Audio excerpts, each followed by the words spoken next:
तो आप जितने भी यहाँ देख रहे हो, कोई मंत्री बना है, कोई मुख्यमंत्री बना है, कोई प्रधानमंत्री बना है, कोई बहुत बड़ा इंडस्ट्रियल है, बहुत बड़ा उद्योगपति है, ये पिछले जन्म के पुण्यकर्मी प्राणी हैं और इनके पुण्य इनको काल पूरे देगा। जितने इनके किस्मत में है पूर्व जन्म के संचित जो शुभ कर्म है, इनको पूरे उलेट देगा। और जब तक इनको सतमार्ग नहीं मिलता, ये केवल अपनी कमाई को नष्ट कर रहे हैं, बर्बाद कर रहे हैं। और अपने खजाने में तो कोई किसी प्रकार खर्चो, अपनी तिजोरी में तो निकालो, शराब पियो कि तो बकवास करो कि तो किसी तरह खो खर्चो, नो ऑब्जेक्शन। यदि आगे की कमाई ठीक बनी नहीं, एक दिन कंगाल बन जाओगे। तो ऐसे ही परमात्मा कहते हैं, कबीर हरि के नाम बिना ये राजा रसब हो और मिट्टी लद है कुमार के और घास न डाले कोई। हम एक ही एग्जाम्पल से हमने सारा समझ में आ जानी चाहिए बुद्धिमान व्यक्ति के कि हम राजा को बहुत ही सुप्रीम पावर मानते हैं और हमारे से वो सुप्रीम भी है, क्योंकि उसके पास बाहुबल है, सेना का बल है। तो जब राजा को हम इतना महान मानते हैं, बलशाली मानते हैं, और वो भी गधा बनता है, कौन? जो भक्ति नहीं करता। सत साधना ही भक्ति का उद्देश्य है, सत साधना नहीं करता। बाकी तो सर ये राजा लोग सारे ही धार्मिक हैं, पिछले जन्म के पुण्यकर्मी प्राणी हैं, आज भी इनके अंदर परमात्मा की प्रेरणा है। कोई की तो मंदिर में माथा टेक है, कोई की तो और नकली संतान हो जाता है, लेकिन वो साधना ठीक नहीं, वो शास्त्र विधि को त्याग का मनमाना आचरण है। गीता जी अध्याय नंबर 16 के श्लोक 23 में कहा है कि शास्त्र विधि को त्याग कर जो मनमाना आचरण करते हैं, अर्थात मनमानी पूजा करते हैं, जो शास्त्रों में लिखी है, शास्त्र अनुसार जो मंत्र है वो जाप नहीं करते हैं, तो उनको न तो कोई सिद्धि प्राप्त होती है, न उनकी कोई गति होती है, न उनको कोई सुख होता है, अर्थात यूजलेस। अध्याय नंबर 16 के श्लोक 24 में कहा है गीता जी में कि इससे तेरे लिए अर्जुन कर्तव्य और अकर्तव्य की व्यवस्था में, या कौन से शुभ कर्म करने चाहिए, भक्ति कर्म करने चाहिए, कौन से ना करने चाहिए, कौन सी साधना करनी चाहिए, कौन सी ना करनी चाहिए, उसके लिए शास्त्र ही प्रमाण है। यानी सदग्रंथों में, शास्त्रों में जो लिखा है वही प्रमाण होना चाहिए, किसी और साधना से आपको कोई लाभ नहीं होगा। अब परमात्मा हमें ये याद दिलाना चाहते हैं कि साधना ठीक ना, भक्ति ना करने से जब राजा भी गधे की योनि में जाएगा तो आप जी की औकात। अब क्या बताते हैं? सुखदेव ने 84 भुगती बना पजावे खरवो, तेरी क्या बुनियाद पराणी तू पेंडा पंथ पकड़वो। सुखदेव जैसे ऋषि ने भी 84 लाख योनियां गधे कुत्ते सुअर की शरीर में कष्ट पाना पड़ा। जो साधना आप कर रहे हो, कौन सी? वेदों तक का ज्ञान था, ओम नाम का जाप और यज्ञ आदि हवन आदि करने से 84 लाख योनियों का कष्ट नहीं मिटता। जब तक हम पूर्ण परमात्मा परम अक्षर ब्रह्म की पूजा नहीं करेंगे, सत्पुरुष की साधना, सत्य साधना नहीं करेंगे, तब तक हमारे दोनों ही कर्म, पुण्य और पाप दोनों ही संचित होते हैं, वो जोड़े जाते हैं। पृथ्वी ऊपर पग जो धारे, करोड़ जीव एक दिन में मारे। ओहो, एक दिन में आप अपने पेट के लिए सारा दिन पृथ्वी पर चक्कर लगाते हो, घूमते हो, करोड़ों जीवों को मारकर विश्राम पाते हो, और वो पाप आपके बैड अकाउंट में लिख दिए जाते हैं, बैड अकाउंट में।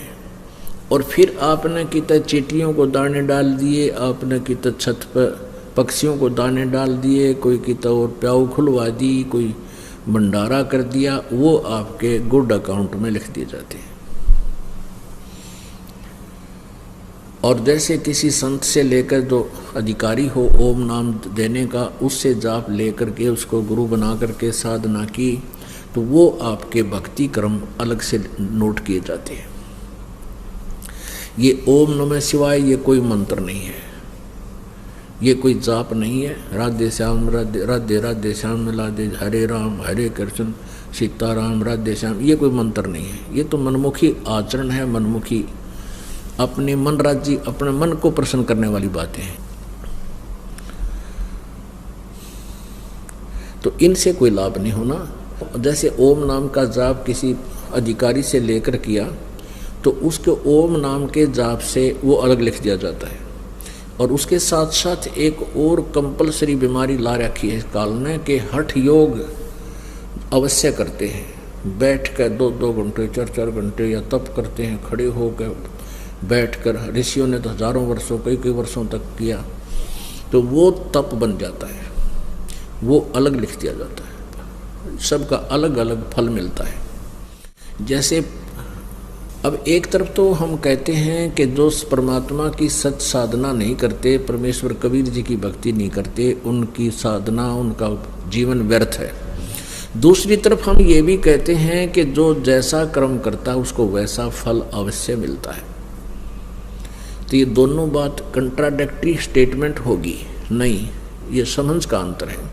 अब जैसे किसी व्यक्ति ने परम संत मिला नहीं, सतगुरु परमेश्वर पूर्ण ब्रह्म की साधना की नहीं, और वो अन्य साधना करता हुआ शरीर छोड़ गया। अब जैसे उसने कर्म किए वो फल तो मिलेगा, चाहे वो ब्रह्मा जी की उपासना करे, चाहे विष्णु जी की, चाहे शिव जी की, गणेश की, दुर्गा की, ब्रह्म की, और फिर धर्म पुण्य जैसे किए उसने, वो सारे उसके अलग अलग अकाउंटों में लिख दिए जाते हैं। अब जैसे उसने किसी व्यक्ति ने मनमाना आचरण से साधनाएं की, उसने कितना दान भी कर दिया, दाने पशुओं को चारा डलवा दिया, कितना पक्षियों को दाने डाल दिए, चींटियों को डाल दिए, कितना प्याऊ खुलवा दी, कितना और भंडारा करवा दिया, ये उसके गुड अकाउंट में लिख दिए गए अलग से। और जो सारा जीवन में उसने पाप करे वो अलग लिख दिए। जैसे एक किसान है, अब किसान खेती के लिए हल जोतता है, सूक्ष्म वेद में लिखा है कि 1 अड़ाई और 1000 कसाईयों जितना पाप हाली को लग जाता है। और तरह का जो एक अलाई होती है लगभग 20-30 फुट चौड़ी और 1 एकड़ की लंबाई 200 फुट लंबी। उस 20-25 फुट की चौड़ाई में 30 फुट होगी ज़्यादा वो, तो उसके ऐसे लंबाई में वो हल से जमीन को खोदता है, जोतता है, बाता है, संवारता है। तो उस एक बार की एक हलाई में एक हाड़ी को 1000 कसाईयों जितना पाप लग जाता है, क्योंकि ना जाने कितने जीव जंतु जमीन के अंदर होते हैं, उनके पेटा में अगर फाड़ी कुछ निकल जाती है कुसा, तो ऐसे उसको वो पाप उसके बैड अकाउंट में लिख दिया जाता है। फिर जब फसल परिपक्व होती है उसमें से दाने गिरते हैं, अपने आप नेचुरली टूट कर उसमें गिर जाते हैं, तो उसको पशु पक्षी खाते हैं, चींटियाँ खाती हैं, जीव जंतु खाते हैं, वो भी उसके गुड अकाउंट में लिख दिए जाते हैं। फिर अन्य पुण्य आदि दिए जाते हैं, वो भी उसके गुड अकाउंट में कर दिए जाते हैं। अब जब तक परम संत नहीं मिलता, परमेश्वर पूर्ण ब्रह्म की साधना नहीं की, तो उसकी दुर्गति नहीं मिटे। जन्म मृत्यु 84 लाख योनियां समाप्त नहीं हो सकती, परम शांति उसको नहीं हो सकती। तो उसको क्या मिलेगा? वो किया हुआ पुण्य तो मिलेगा और मिलेगा पाप भी साथ में। जैसे आपने कुत्ते देखे होंगे, गाड़ी में बैठे होते हैं, मनुष्य उसका ड्राइवर होता है और कुत्ता अगली सीट पर खूब टोरे के साथ बैठा होता है और खिड़की में अगर देख रहा होता है सैर सपट्टे।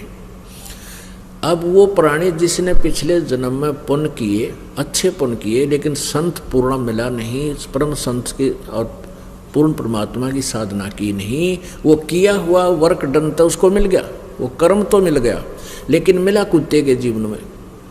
उस कुत्ते के लिए अलग से कमरा भी होता है, उसमें कूलर, आजकल तो एसी लगाने लगे, पहले कूलर पंखे लाया करते थे, और वेटरनरी सर्जन यानी डंगर डॉक्टर उसका चेकअप करने आता है। ऐसी सुविधाएं, मेडिकल फैसिलिटीज शायद मेरे ख्याल में 80% व्यक्तियों को, मनुष्य को प्राप्त नहीं, जो उस कुत्ते को प्राप्त होती है। अब उस पुण्यात्मा ने पहले पुण्य तो खूब किए, वो दे दिए कुत्ते रूप में, कुत्ते रूप में उसने अपने सारे पुण्य खत्म कर दिए और फिर बन गया सुअर। ईब के लेगा वो। अब कहाँ से मिलेंगे फैसिलिटीज? यदि ये प्राणी पूर्ण संत की शरण में होता और परम अक्षर ब्रह्म परमात्मा कबीर जी की पूजा करता तो उसको क्या होता? या तो पार हो जाता, और पार मान ले ना हो पाया क्योंकि किसी कारण से, तो अगले जन्म में मनुष्य शरीर मिलता। मनुष्य शरीर के अंदर ये कार कोठी सारी सुविधाएं प्राप्त होती और सब फैसिलिटी प्राप्त होती, और मनुष्य जन्म मिलता तो कभी ना कभी कोई संत भी मिल जाता, और फिर वह पढ़ाई फिर शुरू हो जाती जो पिछले जन्म में छुट्टी थी अधूरी, वहीं से फिर प्रारंभ हो जाती, और ऐसे वो पार भी हो जाता। अब जैसे उसके पाप थे, वो पापों के आधार से फिर नरक भी जाएगा, 84 लाख योनियों में धक्के भी खाएगा, और पुण्य तो थोड़े से बनते हैं, पाप का ढेर लग जाता है। जैसे 1 एकड़ जमीन का हिसाब लगाओ, उसमें फसल तैयार करने के लिए किसान ने कितनी मेहनत करनी पड़ती है। पहले हल या ट्रैक्टर से उसको खूब संवारा जाता है, उसमें भी तेल खर्च या मजदूरी लगती है। फिर उसके अंदर बीज डाला जाता है, बीज भी मोल या घर का हो भी कीमत लगती है, और फिर उसमें खाद डालना है, सिंचाई करनी है, फिर उसको निकालना है, फिर उसको घर पे ढोना है। अब उसमें कितनी मेहनत, कितना पैसा लगा फसल तैयार करने के लिए, और उस 1 एकड़ जमीन को छोड़ दो ऐसे ही पड़ी रहे, उसने छेड़ो मत। उसमें अपने आप इतना अड़ंगा पैदा हो जाएगा, नरे जो है ना ये झाड़ कांटेदार झाड़ियाँ ना जाने कितना कबाड़ उसमें उग जाएगा, और वो बिना मेहनत के बगैर किसी हल जोतने के ना सिंचाई करने के, एक बार वर्षा हुई और डूंडा पाट गया। तो कहने का भाव ये है कि ये हमारा शरीर और ये काल का लोक, ये ऐसा क्षेत्र है, इसमें पाप तो बिना करे होंगे, अपने आप ही ढेर लग जाएंगे, और पुण्य करने के लिए विशेष व्यवस्था करनी पड़ेगी। जैसे आप जी काम भी छोड़ कर आते हो और यहाँ अपना भक्ति भी करते हो, दान भी करते हो, ये तो आपके पुण्य बने, और आप चलते हो फिरते हो, धंधा करते हो, अपना करते हो कर्म जो करते हो, वो उसमें आपको पाप भी हो रहे हैं। अब जब आप इस परमेश्वर कबीर जी की शरण में आ गए हो, ये सतनाम आपको मिल गया है और सारनाम आपको मिलेगा जिनको मिल गया है। तो सतनाम तक जिसको मिल चुका है, क्योंकि हम इसलिए शीघ्र सतनाम दे देते हैं 4 महीने के बाद, और 4 बार अटेंडेंस उसकी अति आवश्यक है, क्योंकि दास का उद्देश्य है कि आप यहाँ आओगे तो भ्रमित ना रहोगे। बुराई जो आप कर रहे हो बीड़ी शराब मांस तम्बाकू की, जिसने छोड़नी है वो 4 महीना में छोड़ लेगा, और जिस पर नहीं छूटी, कोई गलती से रह भी गया तो दोबारा उपदेश ले ले अपना उसी मंत्र का, पहले का। गलती ना करे सतनाम लेने की। जिसकी बुराई नहीं छूटी है, बीड़ी शराब मांस तम्बाकू, कोई बैल वो ला रहा था, किसी कारण से ना छूट पाई है, तो सतनाम नहीं लेना चाहिए उसने, या महामूर्खता उसकी, फिर उसको आगे चल के वो सफल नहीं हो पाएगा। उसका फिर उद्देश्य ये है कि दोबारा उपदेश लेवे नए सिरे से, और फिर उसका कनेक्शन जुड़ जाएगा।